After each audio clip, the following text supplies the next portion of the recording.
Kadang-kadang saya malam-malam sebelum tidur pilu hati saya. Ini anggota PDIP ini kadang-kadang kritiknya keras banget itu.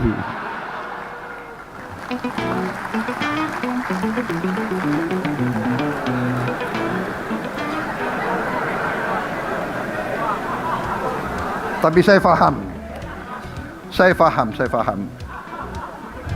Panitia penyelenggara DPR tahu kalau ada. Saya mohon izin, boleh saya minum, Ibu Ketua?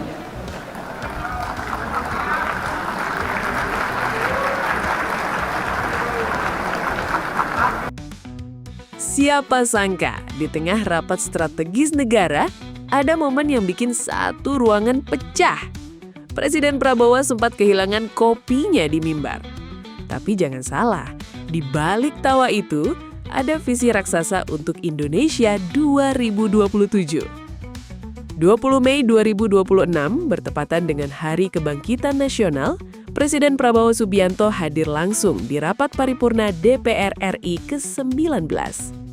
Agendanya krusial. Penyampaian kerangka ekonomi makro dan pokok-pokok kebijakan fiskal tahun 2027. Kenapa? Nikel kita ditentukan harganya oleh negara lain. Tidak boleh.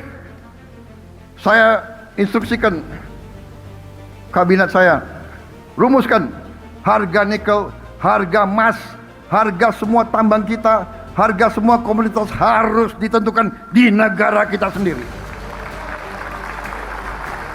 Dan kalau mereka nggak mau beli, ya nggak apa-apa.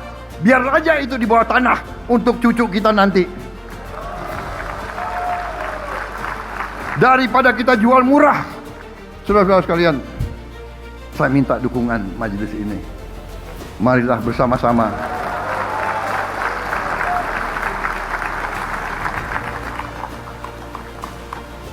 sepertinya saya lebih marahin daripada banyak kekuatan di sini. Saudara-saudara sekalian, Presiden menekankan satu hal, Indonesia harus berdiri di atas kaki sendiri. Bukan sekedar angka, ini adalah blueprint masa depan. Dari target pertumbuhan ekonomi 8%, penguatan Danantara sebagai sovereign wealth fund berkelas dunia, hingga komitmen total pada swasembada pangan. Presiden juga memberi peringatan keras pada praktik under-invoicing yang merugikan negara miliaran dolar. Pesannya jelas, bersihkan birokrasi atau minggir. Di tengah ketegasan membahas ekonomi, Presiden sempat terjeda sejenak mencari kopi hitamnya. Ternyata kopinya sudah siap siaga di depan mata. Sebuah sisi humanis dan luas dari sang pemimpin yang menunjukkan betapa cairnya komunikasi politik kita saat ini. Tapi ada lagi nih yang mencuri perhatian. Di penghujung pidato, dengan jiwa besar, Presiden Prabowo menyampaikan apresiasi mendalam kepada PDI Perjuangan dan Ibu Megawati Soekarno Putri.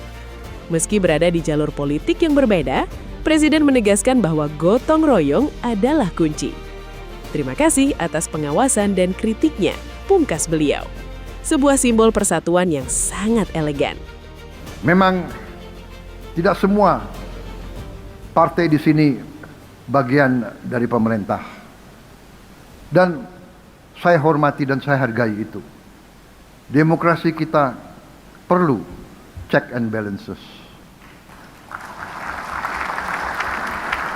Saya paham dan saya mengerti bahwa PDIP berkorban untuk berada di luar pemerintah.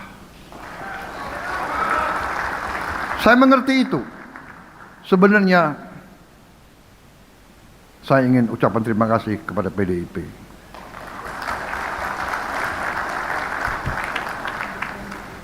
Saudara berjasa untuk demokrasi kita.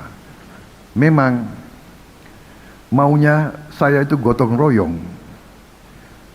Kalau semua partai di pemerintah, alangkah manisnya. Alangkah manisnya untuk saya. Tapi mungkin tidak baik. Setiap pemimpin harus mau dikritik. Setiap eksekutif harus diawasi. Terima kasih atas pengawasan saudara. Kadang-kadang saya malam-malam sebelum tidur pilu hati saya. Ini anggota PDIP ini kadang-kadang kritiknya keras banget itu. Tapi saya sadar lama-lama sebetulnya mungkin ada dasarnya, ya kan? Ada pepatah yang mengatakan kalau orang mengingatkan kita, walaupun kita tidak suka dikasih peringatan, tapi sebenarnya dia menyelamatkan kita, saudara-saudara sekalian.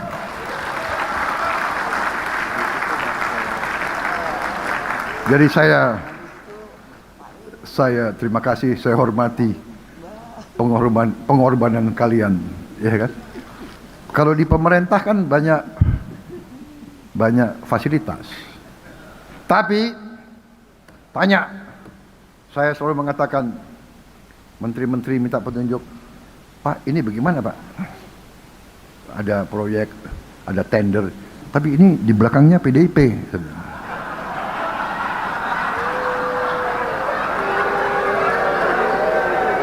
Benar? Ayo menteri-menteri, benar kan? Tapi apa jawaban saya? Apa jawaban saya? Tidak ada masalah. Kalau dia menang aja. Jangan kita lihat latar belakangnya. Benar? Saudara-saudara.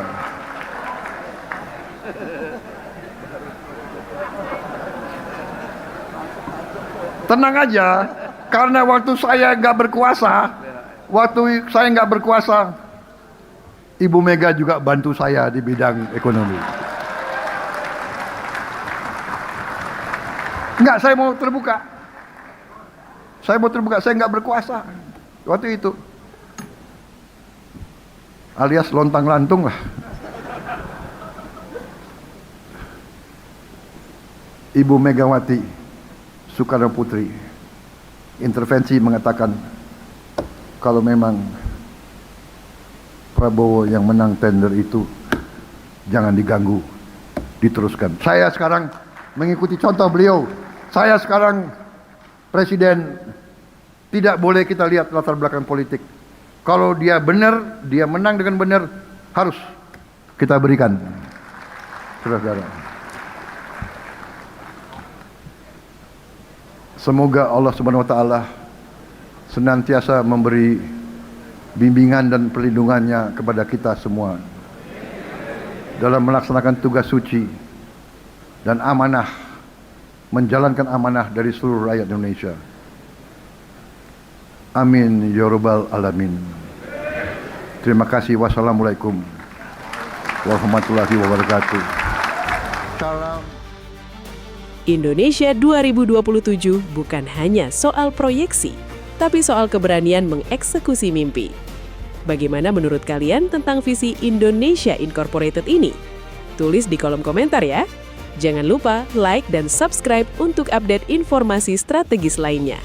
Merdeka!